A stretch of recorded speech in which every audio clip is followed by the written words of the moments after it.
Yeah. Oh my god. I remember I was at the Smashcade, which is another personal arcade collector in, in Illinois. And LP Crossover was there. And he showed me what the A3 folder looked like. And I was like, fuck. I didn't realize how much they stepped up the fucking difficulty in this folder in particular. So I was like shook after I left that party. And I remember like I came home and I played DDR solo, and I remember like going to bed and being like, bro, what the fuck did I sign up for? Like, I don't want to fucking play all those fucking hard songs.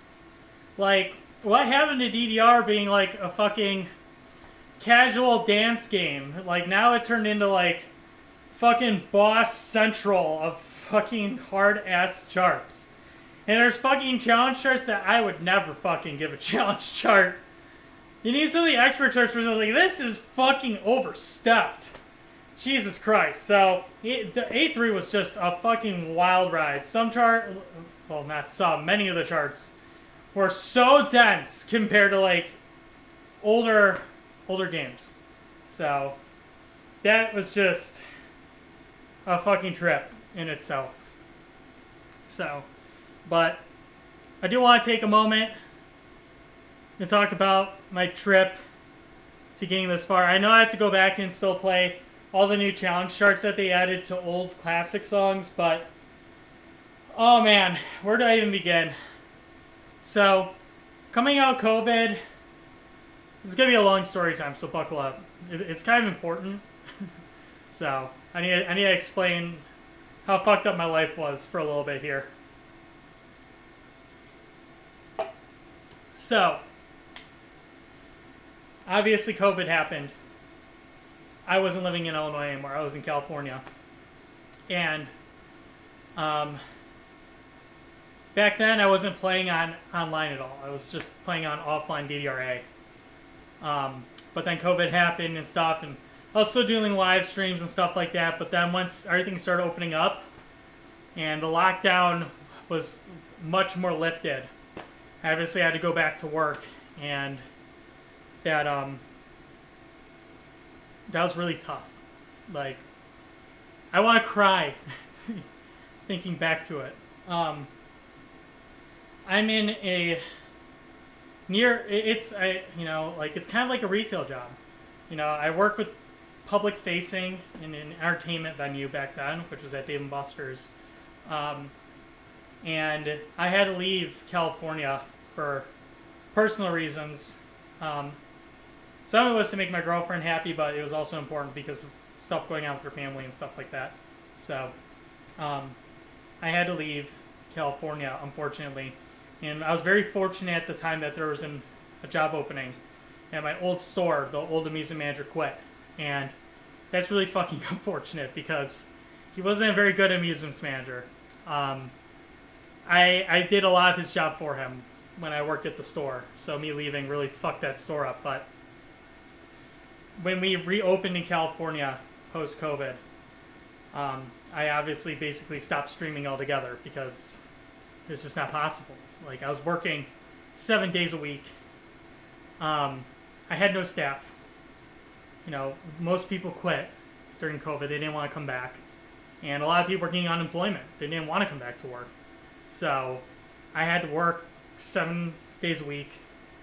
For the first 2 weeks, I had to work 16 hours a day, 7 days a week. And that was tough. And then we decided to move back to Illinois shortly after we reopened in California. I got some of my staff back after the first couple weeks, which is a fucking miracle. I want to give them personally a shout out. They sometimes stop in the streams. Anime Man is one of them. He stops in. Arthur was in one of my last live streams. He still works at Dave & Buster's too. Jonathan, and my old senior game tech Matt. Like, those are like the 4 people that really came back to support me. And you know, they did it not because of Dave & Buster's. They did it because they want to hang out with me and be a part of my team again. So I was very fortunate to have them come back and support me. Um, so I had to tell them, obviously, I had to leave California, and that was very hard to break it to them, because I built that team up from nothing. Like, I moved to California, I had no one. Like, my senior game tech moved out there from a different Dave & Buster's, and he was a great guy. You know, shout outs to him, but it was tough. You know, I literally hired all those people, and they stuck with me. Even after COVID, they're excited to work with me again, and I had to betray them and move on, unfortunately. So I went back to Illinois to my old store, and that was tough. I had to move everything I had at the time in like 2 storage containers. And that was really tough to do. You know, we didn't have movers. It was just me and my girlfriend, and I remember having a panic attack, and I started crying, and it was tough. You know, I was working so many hours at Dave & Buster's, and I was miserable. But I had a really good team backing me up, and my girlfriend was there, thank God. Keep some of my sanity in my head, and you know, just I was in the right mindset going into it, being like, I have to do this, and you know, it's gonna be really tough, but it's gonna get better. It did not get better. It was so bad. I moved back to Illinois after that, and I started at my old Dave & Buster's, and when I started back at the Dave & Buster's, there was only one tech working, and he was doing all the work. He was working the winner's circle. He was working the game tech side. He was the only one. The managers would go over and help every once in a while, but that was it. And when I walked into the doors of that Dave & Buster's, I found out that it was the worst Dave & Buster's for game uptime in the entire company. Over 50% of the games were not playable. They weren't closed for social distancing. They were closed because they didn't work. So I came in, I had no staff. I had so many fucking games down at that store. And then probably like 2 weeks after I got to that store, every manager quit in that store. It was literally myself, my GM, and then the kitchen manager, and that was it. The other 3 managers that were working all left. The AGM quit, the senior manager quit, and one of the area operations managers quit. So I went from having to work 7 days a week, 16 hours a day, to having to go to my old store thinking that things were going to get better, and they just got so much worse. And I didn't have a home to live in, which was even the hardest part about that whole situation. I was living in an extended stay hotel, trying to save up money so I could move into a house. I didn't want to rent. I wanted to buy the house because I knew it was going to be a place where I wanted to stay for a long time, and you know, I wanted to make it right for my girlfriend and I, and you know, it's hard to rent a place when you have so much stupid shit like I do. And things really didn't get better for 2 months. It was a lot of just heartbreak, misery, bad news, horrible house hunting. You know, everything was bad. Nothing was going right. And obviously, during all this time, I didn't have Dance Dance Revolution. I wasn't streaming. It was a lot of that stuff that you guys didn't see in the background that was very tough for me.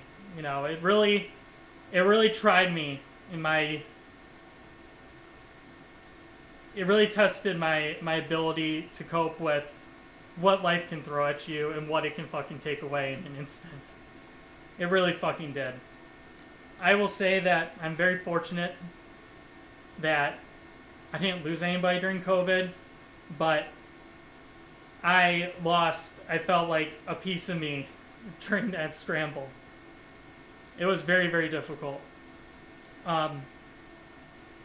So after searching for a house for probably like a month and a half, I finally was so fed up. I wrote a letter to the owners of this home and told them how much it would mean to me to move into this house, and for my girlfriend and I to grow here, and you know, I showed them pictures of us and our cats, and just told them like, I want you to see our side of who's trying to buy this house, and unbelievably they accepted our offer, and that process is not overnight to buy a house. It took like a month and a half or something to close, and there's hiccups here and there, and it wasn't easy, but I had to keep my chin up, and I pushed through.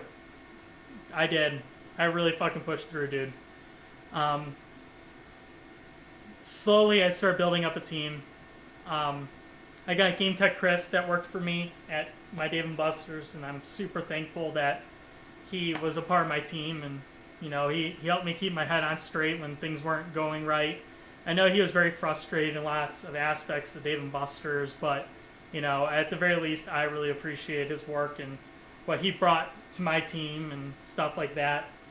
And shortly after, I started picking up steam and got the right people on my team that were going to stick around and really make an impact and make things better for the store. And they weren't just employees to me. They were my family. They really were. I don't treat employees like a normal manager. Those people are a part of my family, and they deserve respect. They deserve humanity and understanding, because we all go through that. They had hiccups in their time at Dave & Buster's. Everybody fucking does. Mine was a lot more miserable in lots of ways, because no matter what happened, I was fucked and had to go in and fix it all. But for probably 2 months straight, I was working 6 days a week, 12 to 16 hours every single day for 2 or 3 months. And there was no end in sight. It didn't get any easier. And, I felt like coming out of COVID that my life was ruined. I'm going to move into this house, but I'm going to be the most miserable, soulless human being ever. But, I stuck with it. The right people joined my team, and they supported me on the back end as I supported them while they worked at Dave & Buster's. And I was able to move into this house eventually. The one shitty part about moving into this house was, I'll never forget this, but I moved with a company called 1-800-PACK-RAT. It's probably, Pods, the moving company. Then there was 1-800-PACK-RAT, and they offered me a cutthroat deal. We'll take the Pods quote and we'll cut it out by $400. So it's cool, I'll go with 1-800-PACK-RAT. So, I got the final move-in date for my house and stuff like that, and I told them, hey, move my pod from California to Illinois, because I'm going to be moving in on this date, have it delivered on this date. So, they confirmed on the phone and everything, and then I go to fucking move into this house, I get the key, I'm so excited to move in, it's yes, this is it. My life is going to finally start getting better. 1-800-PACK-RAT never moved my stuff. And I had taken off a week of work to my boss's, my GM's utter fucking dismay. He did not want me to take off that week because it was really fucking him over. And I told him, look, I understand that, but you also have to understand, I've been homeless technically for several months. And I sacrificed my living situation for you. So please understand that I need to move into my house, and I want to get things situated and start getting my life back on track. And 1-800-PACK-RAT fucked that up so bad. I'll never fucking forget them. And the entire time I'm on the phone telling them how much they fucked this up, all the shit I went through, zero humanity for my fucking problem. And how badly they fucked everything up.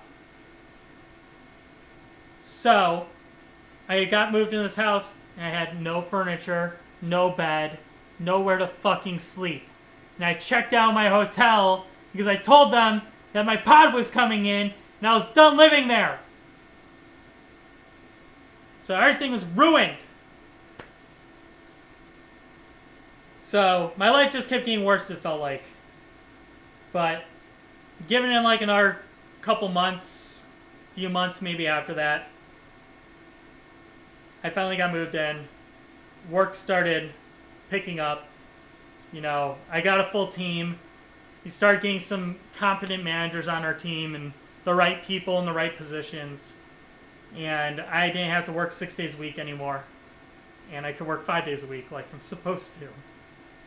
And I'm never going to get any of that time back that I sacrificed for Dave & Buster's. And not a fucking soul at that company gave a single fuck about my fucking problem or our store's fucking problem. My GM and I thought many times. We have both cried in that building. But we have talked about it where it's just like, what if we just fucking left and didn't come back? What would this fucking company do? No one's going to be able to run it because eventually the kitchen manager quit and it was literally just my GM and I running the entire store. So what the fuck? What are they going to do then? After both of us quit. And we didn't. We're a bunch of pussies. But I really couldn't. I was fucked. I signed a contract with that company. And if I quit, I was going to have to pay back the moving costs to move back to Illinois. So I was really, really fucked at that point. But anyways, you know, things got better. My team got built up. And you might be wondering why I'm telling you this story. It's because shortly after I got my life back on track and I got moved into my house, I set up my Dance Dance Revolution machine. And it was right behind the store in the corner of my basement was the first place it was set up. And I started playing Dance Dance Revolution again. And that was probably at the end of 2021, I think is when I started playing again. And it has taken from the end of 2021 until the start of 2025 to play through the entirety of this game on Expert and Challenge. I took a lot of breaks in between for various reasons, but I'm tremendously proud of myself for sticking through this and streaming it every single day that I did. And really just at the end of the day, you know, having Dance Dance Revolution in my life. Because if I didn't have this game, I don't know where I would be. Couldn't tell you.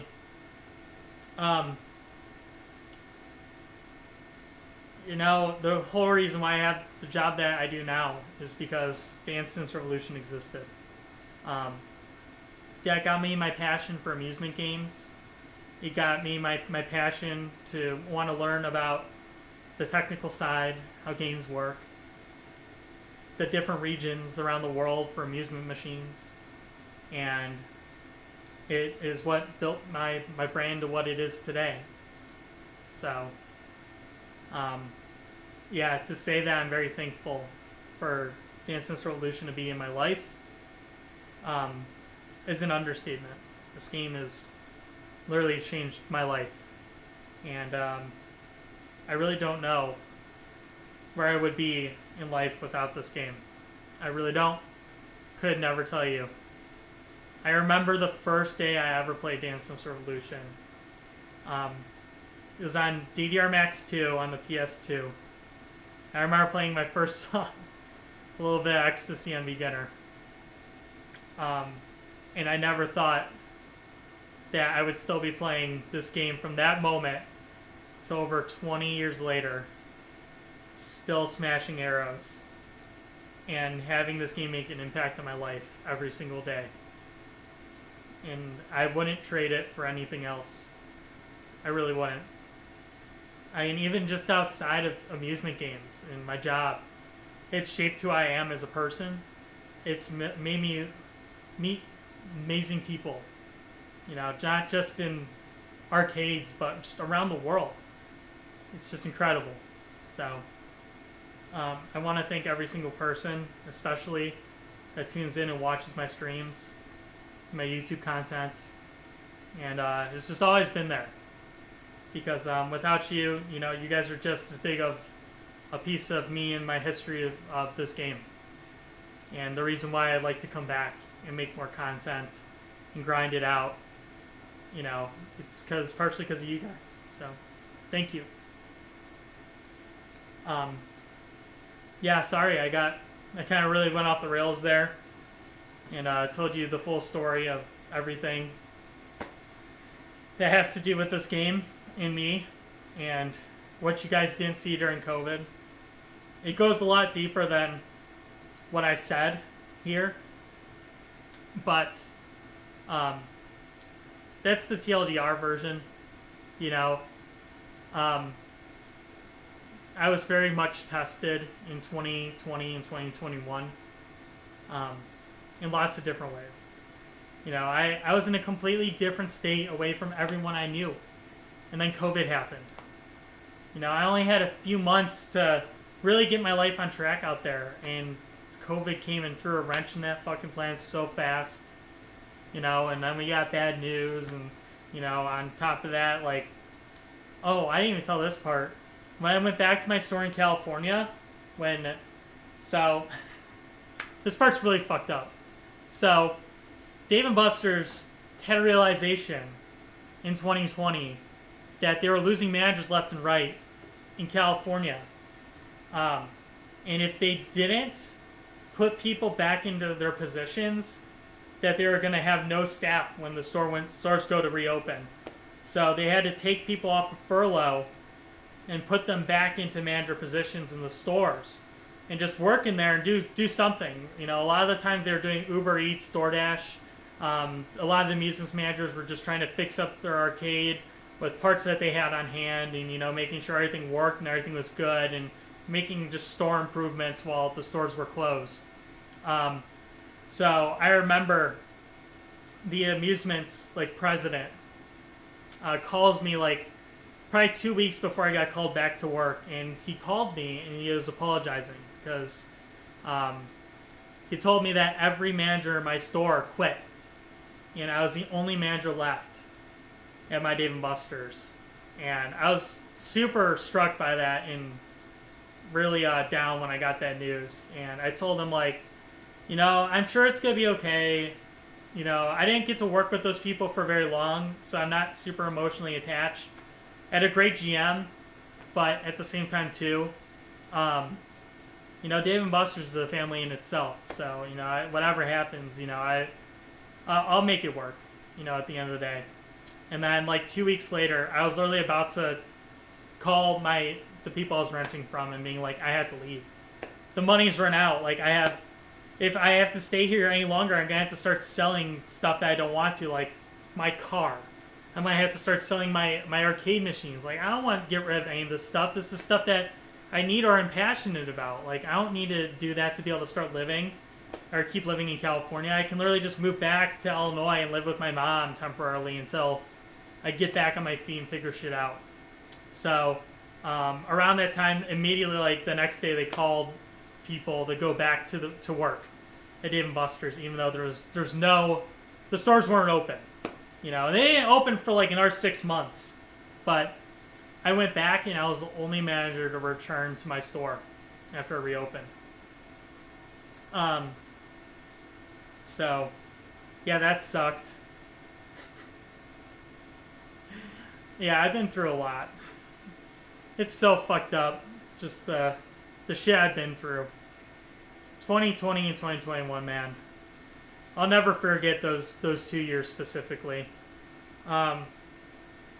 Really, it was enough to make a grown man cry many times. That's what I could tell you. So,